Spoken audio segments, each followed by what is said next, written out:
Miré, y he aquí una nube blanca, y sobre la nube uno sentado semejante al Hijo del Hombre, que tenía en la cabeza una corona de oro y en la mano una hoz aguda. Y del templo salió otro ángel, clamando a gran voz al que estaba sentado sobre la nube: Mete tu hoz y ciega, porque la hora de cegar ha llegado, pues la mies de la tierra está madura. Y el que estaba sentado sobre la nube metió su hoz en la tierra, y la tierra fue cegada. Uno parecido al Hijo del Hombre en una nube. ¿Sería un ángel? Una corona de oro, algo bonito. Una hoz, una forma de espada. Del templo, ¿de cuál templo salió otro ángel? ¿Del templo en Jerusalén? ¿Será que el templo de Jerusalén será reconstruido? Mete tu hoz y ciega. ¿Cómo va a meter una hoz desde una nube? La mies de la tierra está madura. ¿Qué es la mies? Madura. Bueno, quiere decir que ya está en su punto. Y el que estaba sentado sobre la nube metió su hoz en la tierra. O sea, metió entre la tierra la hoz y aún así cegó la tierra. ¿Cómo puede ser esto posible? Mejor me voy a leer Cantar de los Cantares, que al menos en una parte lo entiendo. Espera un momento. No estás entendiendo Apocalipsis porque lo estás estudiando en tu entendimiento y tu conocimiento meramente humano. Y Apocalipsis, como toda la Biblia, fue inspirado por el Espíritu Santo, por lo cual solo puede ser entendido en su gran mayoría en el Espíritu.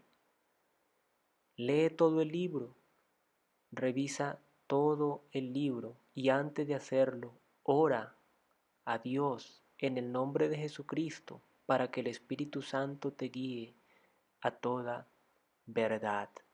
Y así sucede muchas veces, mis amigos. Nos acercamos a la palabra de Dios como a un libro más, como a un libro de texto, de estudio, narrativo, dramático, histórico, como si fuéramos a la biblioteca y sacáramos alquilado un libro que nos narrara cuentos o fábulas o mitos.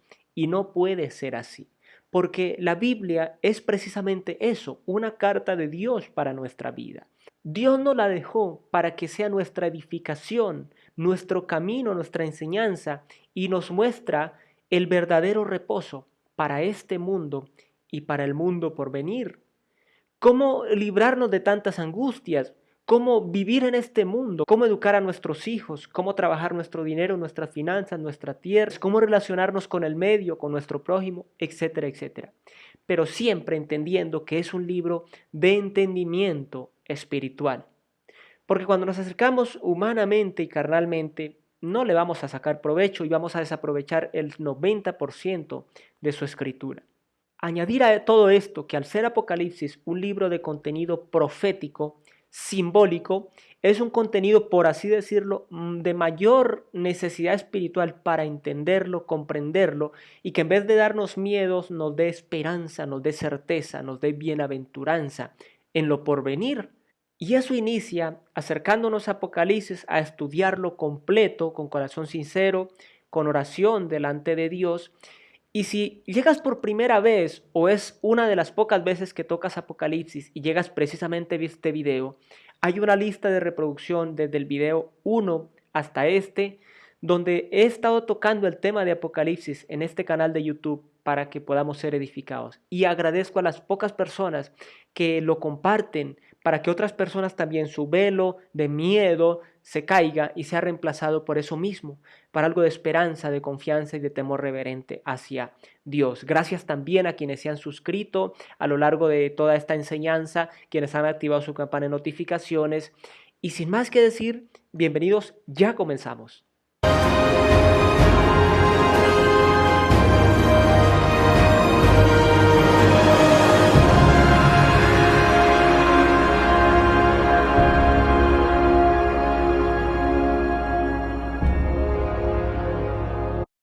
Excelente, hoy nos corresponde Apocalipsis capítulo 14. Como siempre, las citas que no se van a presentar en vivo en este video van a aparecer acá en la parte inferior para que puedan ir en sus Biblias a buscarlas.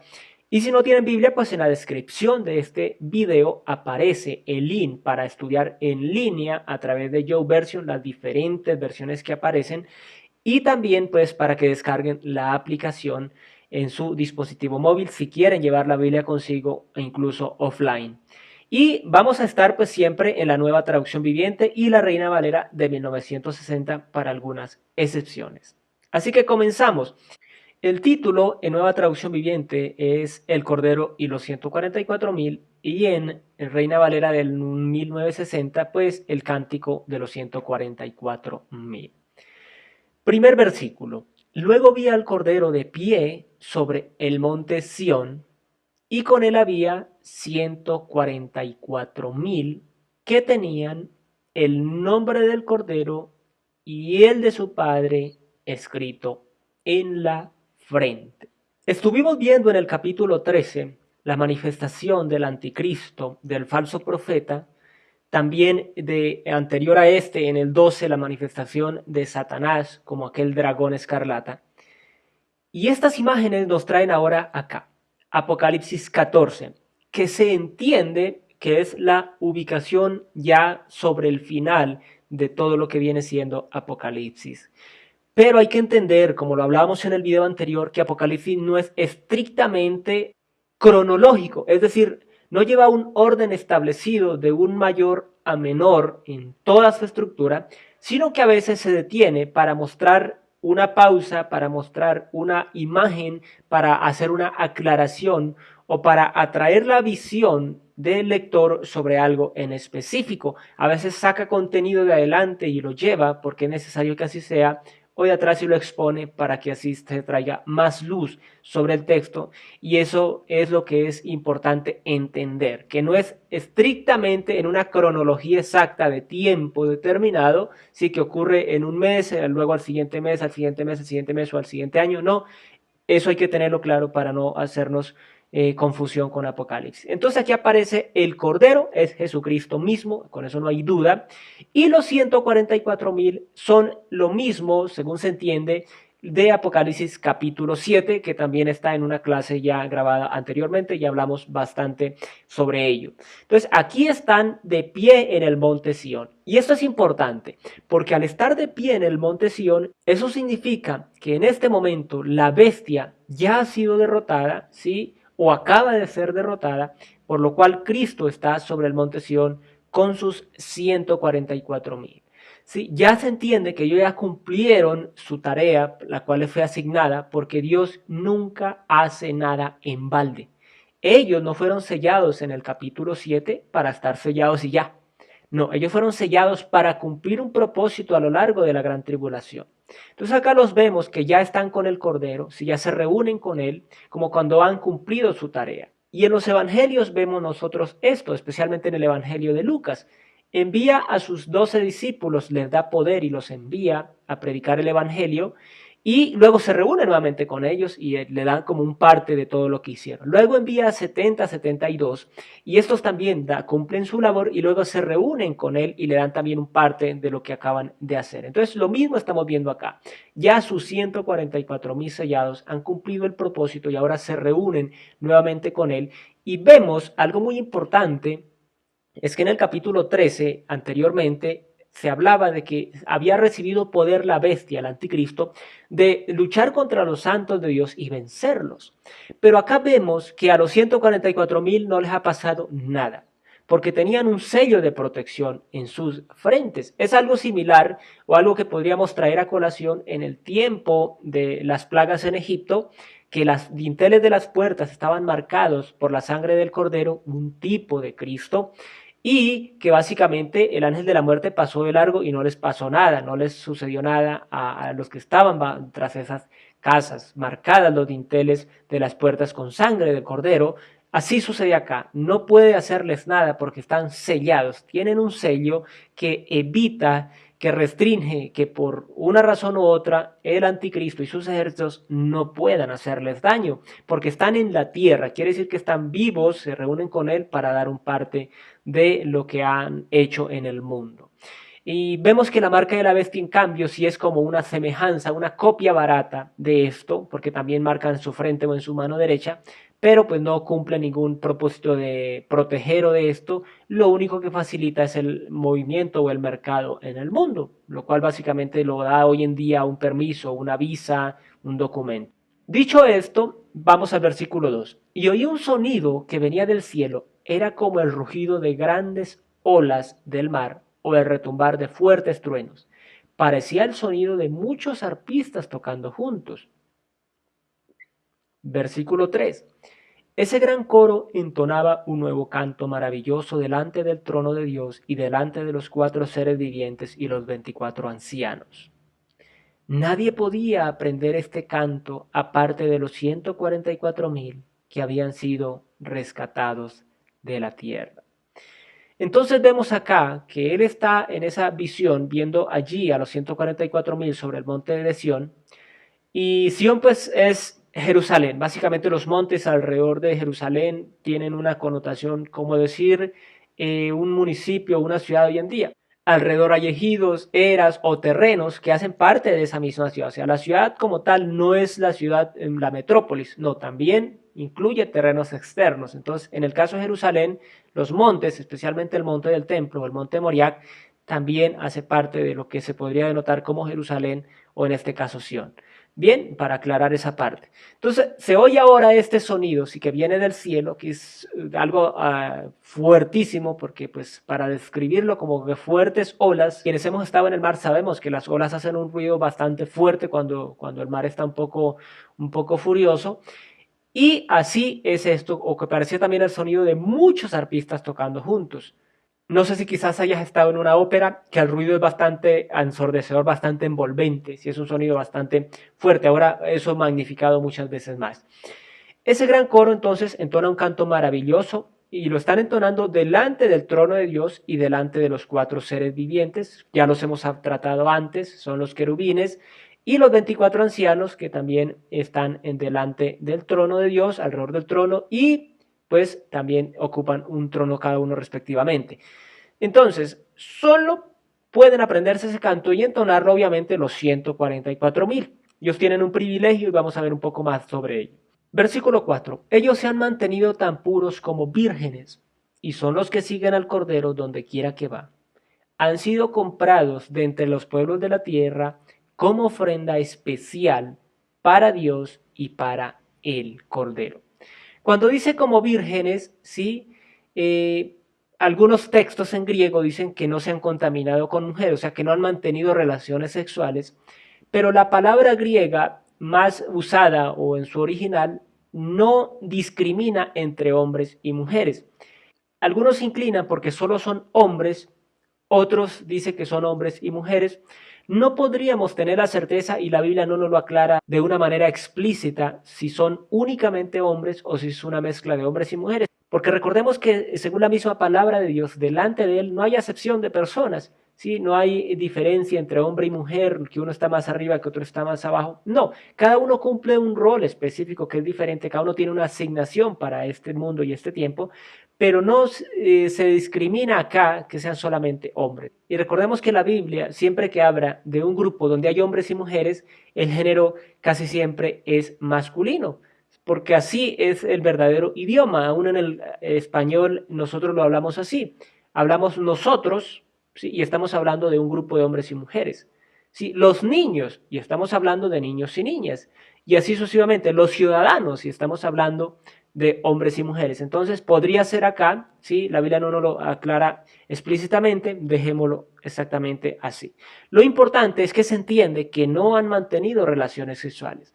Ahora, esto no es difícil porque el pueblo de Israel tiene más la cultura quizás que el mundo occidental del tema de la castidad para el matrimonio, ¿sí? Tiene más como esa parte. Y eso lo vemos en el caso, por ejemplo, de Daniel y sus amigos cuando fueron enviados a Babilonia. Se entiende que ellos mantenían su castidad porque eran obedientes a la palabra de Dios, sí, y obedientes a sus mandamientos, por lo cual Dios los honró y toda la historia que conocemos sobre ellos en Babilonia. Aún estando en la capital del pecado de su tiempo, se mantuvieron en integridad. Entonces, para Dios no es difícil mantener un remanente, sí, para Dios no es imposible, sí, y más cuando ellos vean la situación que está pasando y sepan que la consumación de los tiempos se acerca, como dijo el apóstol Pablo y mismo Jesucristo lo dijo, cuando se vean que estos tiempos se acercan, ay de las que estén encinta, ay de las que estén criando, ay de los que ojalá no sea en invierno o en día de reposo, sí, para que todo esto suceda. Entonces, ellos ya están de una u otra manera advertidos y puede haber una preparación espiritual para que ellos se mantengan en esa santidad, en esa pureza, y por lo cuanto, pues obviamente son las primicias del pueblo de Israel, ¿sí? Los primeros, como Cristo es las primicias, ¿sí? De los que han de resucitar para vida eterna, no resucitar para volver a morir, sino para vida eterna. Él fue las primicias, así pues obviamente estos van a ser las primicias del pueblo de Israel. Entonces han sido comprados de entre los pueblos de la tierra como ofrenda especial, ¿sí? Como primicias para Dios y para el Cordero. Ellos no han dicho mentiras y son intachables. La Reina Valera nos dice, en su boca no fue hallada mentira, en sus bocas no fue hallada mentiras. Entonces, acá vemos a estos 144,000 y ojo a esto, no son salvos por sí mismos, o sea, sin importar el tiempo, como lo he dicho en otros videos anteriores, sin importar si es desde Adán hasta Cristo o de Cristo hasta el fin del mundo, la única manera de salvarse es por medio de Jesucristo. Por ese entendimiento de que solamente a través de alguien podemos ser salvos, a través de un precio que nosotros no podemos pagar. Y aquí lo dice claramente, han sido comprados. Sí, han sido comprados. Obviamente una predisposición del corazón, pero siempre es por el precio de la sangre de Cristo, por la gracia de Dios por medio de Jesucristo. De lo contrario, no hay oportunidad. Aún aquí en la tribulación, en la gran tribulación, la única manera de salvarse es por la fe en Jesucristo, por la confianza en Él. ¿Sí? Entonces, para que lo tengamos claro y no entendamos o tergiversemos la palabra diciendo que es por su fuerza, por su dedicación, por su sacrificio, como muchos dicen del caso de María, que María básicamente fue elegida porque era que ella era pura, excelsa, inmaculada, etcétera, etcétera. No, ella también necesitaba un Salvador y ella lo deja claro muy bien en la palabra cuando ella dice, hagan lo que Él les diga, porque básicamente ella también estaba diciendo, yo hago lo que Él me dice, por lo cual también ella guardaba las cosas en su corazón, hágase en la esclava o la sierva del Señor conforme a tu palabra, o sea, me sujeto a Dios porque te necesito, porque dependo de ti, haz conmigo como bien te parezca. Eso es sujeción, eso es sumisión, eso es entender que necesitamos un Salvador y no que hago lo que yo quiera o lo que yo doy permiso. No, eso es importante que lo tengamos claro. Porque solamente la sangre hace limpio, puro y santo a una persona. Como dice la palabra, como Cristo es, así somos nosotros en este mundo. Pero si estamos en Él, si no estamos en Él, seguimos siendo inmundos para Dios. Los tres ángeles. Y vi a otro ángel que volaba por el cielo y llevaba la eterna buena noticia para proclamarla a los que pertenecen a este mundo, a todo pueblo y toda nación, tribu y lengua. Teman a Dios, gritaba, denle gloria a Él, porque ha llegado el tiempo en que ocupe su lugar como juez.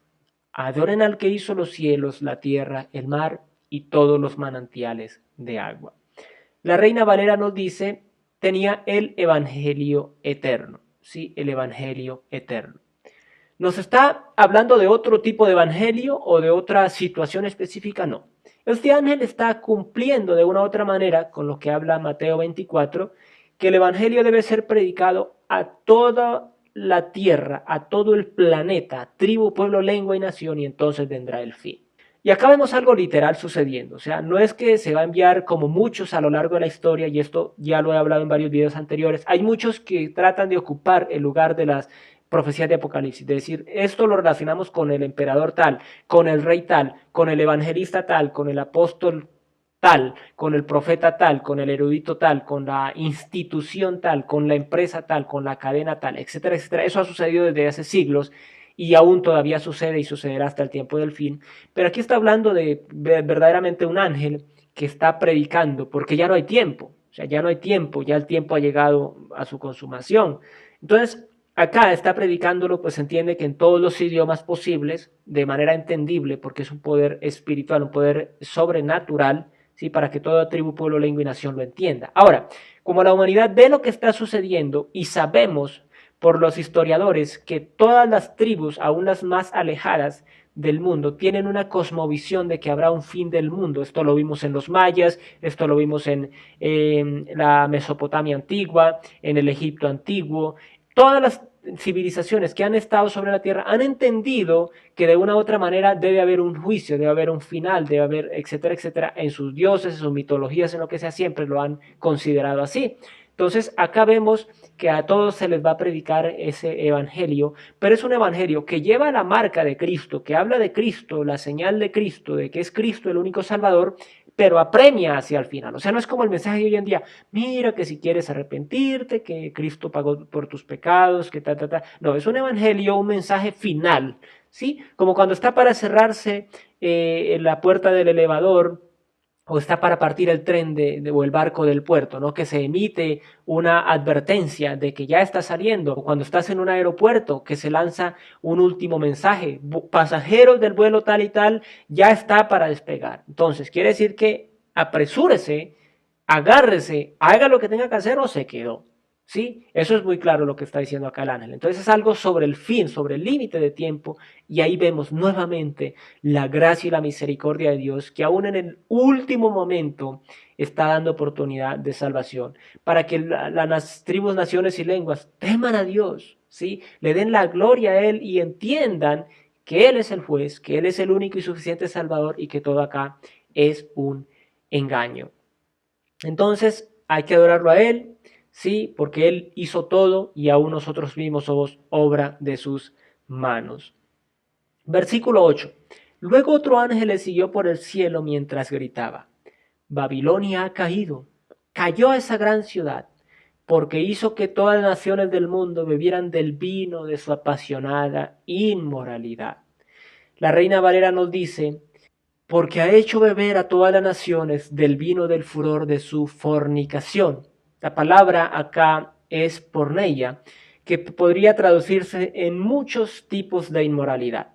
Tanto la espiritual, o sea, la adoración, la idolatría, ¿sí? De adorar demonios, de adorar ídolos, como también la parte moral, la parte sexual. Y Babilonia, a lo largo de la Biblia, en muchos pasajes que no, pues no nos alcanza para citarlos acá, se refiere muchas veces a la ciudad literal, que fue Babilonia, donde reinó Nabucodonosor y toda esta parte de lo que sucedió con el pueblo de Israel, pero también se habla de manera simbólica y se refiere algunas veces a Roma, como fue el tiempo de los apóstoles, algunas veces a un sistema religioso, a un sistema político, a un sistema inmoral, a un sistema económico, ¿sí? Entonces, engloba mucho, pero más adelante, en los siguientes capítulos, vamos a traer un poco más, especialmente el capítulo 17, vamos a hablar un poco más en profundidad sobre lo que es en sí y lo que abarca esta Babilonia, pero lo que sí se entiende es que ha usado el mundo y ha emborrachado el mundo, ¿sí? Con su inmoralidad, con su fornicación, con su porneia. Entonces, eso dice acá el ángel que ya ha caído, que ya ha llegado el momento de su fin. Versículo 9. Después un tercer ángel lo siguió mientras gritaba, todo el que adore a la bestia y a su estatua, o acepte su marca en la frente o en la mano, tendrá que beber el vino de la ira de Dios que se ha servido sin diluir en la copa del furor de Dios. Ellos serán atormentados con fuego y azufre ardiente en presencia de los ángeles santos y del Cordero. Entonces, esta es una advertencia terrible del tercer ángel, que grita a todo el mundo, todo el que adore a la bestia y a su estatua o acepte su marca en la mano o en la frente, ya no tiene salvación, y eso lo vimos en el capítulo anterior. Si no lo has visto, en el capítulo 13 de Apocalipsis lo vimos. Que el que se permita colocar la marca de la bestia, ya no tiene oportunidad de salvación. Y aquí no es que yo no sabía, es que me confundí, es que esto, aquello. No, aquí no hay posibilidad de salvación porque no hay posibilidad de disculparse. ¿Sí? Seamos muy claros. El que tiene la marca es porque adoró a la bestia. Y el que adora a la bestia tiene la marca. No hay uno sin lo otro. ¿Sí? Sí, no hay uno sin lo otro. Entonces, adora a la bestia, ¿sí? Y por consiguiente acepta su marca, acepta su gobierno, se sujeta, se somete, le adora, como pasaba en el tiempo del antiguo imperio romano con el emperador, el César. Le quemaban incienso, se inclinaban delante de él y lo reconocían como señor. Entonces, hay que tener mucho cuidado con esto. Si te quedas, que ojalá no sea así, y que todas las personas que vieran esta enseñanza se arrepintieran y reconocieran a Jesucristo como su único y suficiente Salvador y lo confesaran desde su corazón, con sus labios, que Él es su Salvador, y no tuvieran que pasar por todo esto. Pero si llega el tiempo de que esto suceda y no te fuiste en el rapto, lo único que te queda es negar, negar, rechazar, rechazar y rechazar a la bestia y su imagen hasta la misma muerte. Es la única forma. Pero si cedes ante ella, no hay oportunidad de salvación. Y ojo a esto, porque el humo de su tormento subirá por siempre jamás. El griego usa la palabra más connotada posible para determinar que es por las eras de las eras, por los siglos de los siglos, por la eternidad, este tormento. Entonces, acá es algo muy importante, muy serio y muy crítico el entender esto y no andarnos con niñerías ni con cosas pequeñas, sino entender la profundidad de lo que la palabra nos está diciendo. Entonces, no tendrán alivio ni de día ni de noche, porque adoraron a la bestia y a su estatua y aceptaron la marca de su nombre. Recordemos, la bestia y su estatua, la estatua que se le permitió infundirle vida para hacer que se colocara la marca y que adoraran a la número uno, pero ella también recibió adoración, y el que lo haga no tiene oportunidad luego de salvación. Esto significa que el pueblo de Dios tiene que soportar la persecución con paciencia, obedeciendo sus mandamientos y manteniendo la fe en Jesús. La Reina Valera nos dice, aquí está la paciencia de los santos, los que guardan los mandamientos de Dios y la fe de Jesús. ¿Quiénes son los que guardan los mandamientos de Dios? El pueblo de Israel. Sí, el pueblo de Israel. A ellos se unirán en este tiempo también el pueblo de Dios redimido de las tribus, pueblos, lenguas y naciones, los que se han arrepentido ya, como se dice, más allá de la meta, más allá de la hora, porque aún más allá de la hora del rapto hay gracia de Dios. Es algo que a mí me deja sin palabras, porque si tú fueras juez de este mundo, o si yo fuera juez de este mundo, no me veo en esa manera dando gracias, simplemente el fin y se acabó. Pero en esa misericordia, gracia y amor de Dios, aún después de que se ha cerrado la puerta del rapto, todavía queda una ventana para que entren muchos de tribus, pueblos, lenguas y naciones. Y vemos al ángel predicando a la tierra entera este evangelio. Aunque como siempre, el que ya en su corazón se obstinó contra Dios como el faraón de Egipto, ni 10 plagas lo hicieron cambiar de parecer, ni 10 plagas. Miró morir a su primogénito y aún así lo sepultó y luego cambió de parecer y persiguió al pueblo de Israel y murió ahogado con su ejército en el mar. ¿Por qué? Porque su corazón se obstinó contra Dios y su pueblo. Y así hay muchos ejemplos en la Biblia. Saúl fue uno de ellos y muchos más que se obstinaron y murieron en su necia obstinación, su obstinado corazón. Así va a ser acá. La humanidad que le dio la espalda a Dios ya tomó una decisión y siempre va a haber esa rebeldía. Hay gente que muere en su maldad, en su rebeldía, en su pecado contra Dios y no se arrepiente ni aún al borde de la muerte. Esto es terrible. Así es la historia no oficial de lo que pasó con Lenin y Stalin, que murieron en su lecho de muerte maldiciendo contra Dios. Entonces esto es algo bastante terrible. Y acá nos habla el versículo 12 de eso, de la perseverancia y la paciencia, mantenerse firmes, soportar lo que venga porque ya no hay otra manera. ¿Sí? Ya no se puede esperar un segundo rapto, solo fue uno.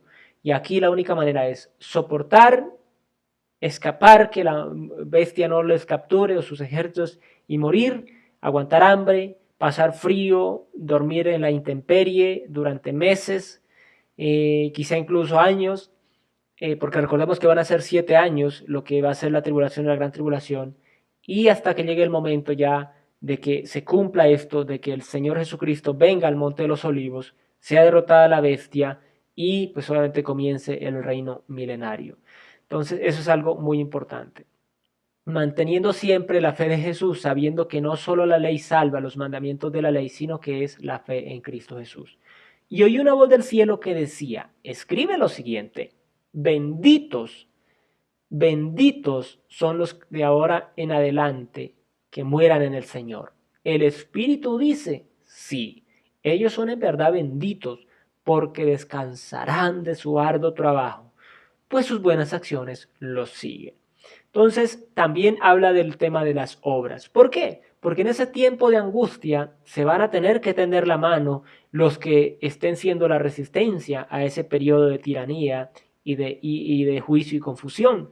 ¿Sí? Se van a tener que tender la mano unos a otros, ayudarse unos a otros entre los que son de la verdad, aunque algunos de ellos obviamente se traicionarán, se entregarán unos a otros, todo eso ya está escrito, pero benditos son los que lleguen hasta el final de su vida, que den su propia vida, porque dice la palabra, el Señor mismo lo dijo, el que tenga su vida por basura, a cambio de mí o por mí, la ganará.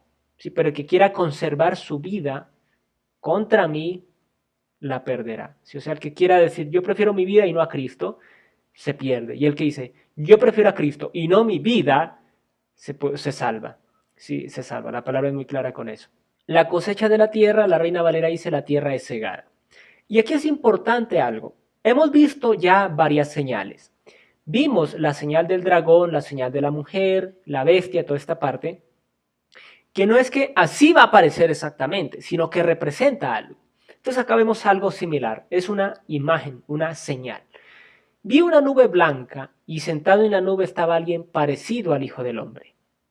Tenía una corona de oro en la cabeza y en la mano una hoz afilada. Y el comentario dice que el Hijo del Hombre era un título que Jesucristo usaba para referirse a sí mismo o empleaba para referirse a sí mismo. Entonces, por la connotación se entiende que es Cristo mismo, también por la corona de oro. Sí, hay poca posibilidad de que se trate de alguien diferente a Jesucristo mismo. Bien, entonces dejémoslo como que es Jesucristo mismo. Y viene un ángel en el versículo 15 y dice desde el templo y le gritó al que estaba sentado en la nube, da rienda suelta a la hoz, porque ha llegado el tiempo de cosechar, ya está madura la cosecha en la tierra. Y el que estaba sentado en la nube pasó la hoz sobre la tierra y toda la tierra fue cosechada. Una hoz se usa para cosechar grano, para cosechar en este caso trigo. En el campo la usábamos en un tiempo para cosechar semilla de pasto, que también se coge el manojo y se corta. ¿Sí? La hoz por lo que viene hacia uno le evita la fuerza hacia adelante y jala uno y va cortando, ¿sí? Como que atrae y corta. Y es una espada de forma de arco. Aquí están viendo la imagen como es más o menos una hoz. Y está pues, es súper afilada. Tú te la dejas llegar a un dedo y si no tienes cuidado te puede bajar el dedo entero, ¿sí? Porque tiene un filo bastante agresivo. Entonces vemos acá esta imagen y el ángel que le grita que ya llegó la hora de cosechar. Entonces acá está las dos visiones. Uno es cosechar, ¿sí? Como dice la palabra del trigo y la cizaña, que dejen que llegue el tiempo de la cosecha para recoger tanto lo bueno como lo malo y separar lo bueno de lo bueno para el granero de Dios, en este caso el trigo, y la cizaña, recogerla en manojos para ser quemada. Entonces aquí se está viendo algo haciendo alusión a ello mismo e imagen a ello mismo. No quiere decir que esto suceda en sí en ese momento en que toda la tierra es recogida y se acabó. Sí, está mostrando una imagen más o menos a lo que apunta y lo que va a suceder. Sí, de la manera más o menos como se explica y como se manifiesta que va a suceder. Pero no quiere decir que esto sea así porque ya vamos a ver más adelante que siguen habiendo eventos y situaciones sobre el mundo.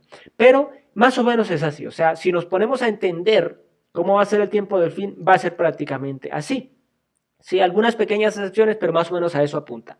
Llega el tiempo de la cosecha y se recoge. Lo que está en Cristo para Dios y lo que está fuera de Cristo, pues solamente para condenación eterna. Entonces, eso tenemos que tenerlo muy claro. Versículo 17. Después vino otro ángel desde el templo que estaba en el cielo, y él también tenía una hoz afilada.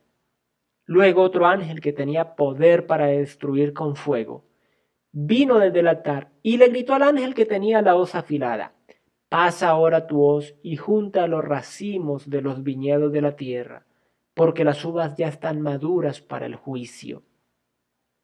Esto es importante, porque tanto la hoz del Hijo del Hombre recogió para salvación, ahora mismo, en ese mismo momento, la hoz del otro ángel recoge la uva, y la uva no quiere decir que es el vino agradable para disfrutar, no, se refiere a juicio, se refiere a la humanidad perversa, a la humanidad que le dio la espalda a Dios.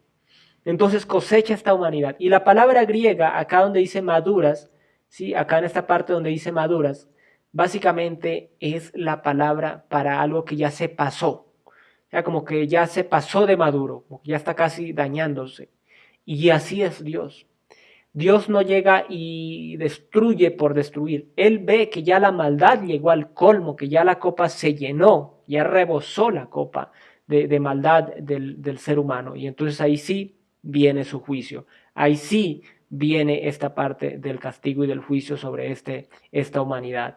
Entonces aquí vemos algo muy importante, y eso es preciso tenerlo claro, que el Señor cumple su palabra, como Él lo habló, que llegaría el tiempo de la cosecha, donde se recogería lo bueno para Dios y lo malo para ser bajo juicio. Pues acá lo vemos. Versículo 19. Así que el ángel pasó su hoz sobre la tierra y echó las uvas en el gran lagar de la ira de Dios. Vuelve y lo recalca para que no nos quede duda. Las uvas fueron pisadas en el lagar fuera de la ciudad, y del lagar brotó un río de sangre de unos 300 kilómetros de largo, que llegaba hasta los frenos de un caballo. 180 millas o 1600 estadios, dice en el griego y en la Reina Valera. Entonces acá vemos, algunos eruditos de la palabra hablan de que posiblemente se refiera al Armagedón, ¿sí? Que se reúnen allí en Jerusalén para la destrucción del pueblo israelí, y toda esta parte de la bestia, que lo hablamos un poco y lo vamos a hablar más adelante todavía en profundidad. Se reúnen allí y entonces viene el juicio, se reúnen las aves del cielo y todo esto para hartarse de las carnes de todos estos generales, militares, ejércitos que se reúnen con la bestia, etcétera, etcétera. Puede que se refiera a eso, tanto puede que se refiera a la humanidad del fin, cuando ya se consuma en todos los siglos y ya pues Dios determine que ya viene el cielo nuevo y la tierra nueva y aquí se acaba básicamente todo. Pueden caber los dos, no es necesariamente importante que se discrimine uno del otro, puede ser cualquiera de los dos. La Biblia acá en este punto tampoco es explícita, pero sí dejaría connotar lo primero. ¿Por qué? Porque dice que básicamente fuera de la ciudad. Sí, fuera de la ciudad, sí, como fuera de la ciudad. Entonces está ese juicio, están exprimiendo esas uvas, están siendo pisadas, están siendo, como diríamos, azotadas por juicio, ¿sí? Eso está mostrando el furor de la ira de Dios sobre la maldad y el pecado de la humanidad, que le rechazó a él y rechazó a su Cristo. Entonces acá es algo que la palabra hace hincapié y nos muestra imágenes, nos muestra señales, nos muestra lo que más puede para que entendamos que la cosa es seria, como decimos, y que no es algo que simplemente es una alusión o una alegoría, sino que es algo concreto, preciso y conciso lo que sucederá, por lo cual la palabra desde Génesis hasta Apocalipsis nos está llamando: vuélvanse a Dios, arrepiéntanse de sus pecados, reconozcan a Jesucristo como su único y suficiente Salvador, y por medio de Él y su Santo Espíritu dejen su maldad, dejen sus malos caminos, amen a Dios con todas sus fuerzas y a su prójimo como a ustedes mismos. Todo eso lo está diciendo todo el tiempo, pero hay de aquellos que lleguen a este tiempo y no hayan reconocido a Jesucristo como su Salvador. Aún después del rapto hay oportunidad, pero si no lo hacen, sépanlo, sépanlo, que solamente espera juicio, tribulación y angustia por los siglos de los siglos. Amén. Dios nos bendice y nos ayude, y mediante Él mismo nos vemos en la siguiente enseñanza, la siguiente semana. Adiós.